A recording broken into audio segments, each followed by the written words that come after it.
So இது வந்து உங்களுக்கு எப்படி ஹெல்ப் பண்ணும், மைண்ட்ஃபுல்னஸும் கிரவுண்டிங்கும் உங்களுக்கு நிறைய விதத்தில் ஹெல்ப் பண்ணும்.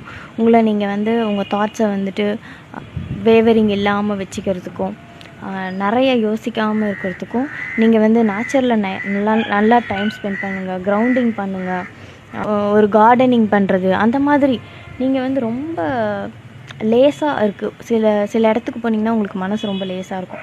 அந்த மாதிரி ஃபீல் பண்ணுற இடத்துக்குலாம் நீங்கள் போயிட்டு வரும்போதும் கொஞ்சம் அதிகமாக டே டு டே லைஃப்பில் வந்துட்டு அதிகமாக உங்கள் கூட நீங்கள் டைம் ஸ்பெண்ட் பண்ணுறப்பையும் உங்கள் மனசு கொஞ்சம் அமைதியாகும். ஸோ அது எல்லாத்தையும் பண்ணுங்கள்.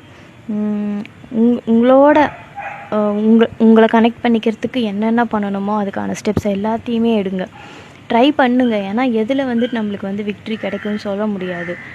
எடுத்தோன்னே நம்ம வந்து எல்லாத்தையும் அச்சீவ் பண்ணி அப்படியே பயங்கரமாக மாங்க்கு மாதிரி நம்ம மனசை வந்து கட்டுப்படுத்தி அமைதியாக இருக்க முடியாது. ஆனால் ப்ராக்டிஸ் பண்ணுறது மூலிமா கொஞ்சம் கொஞ்சமாக அதை நம்ம அட்டைன் பண்ணிடலாம்.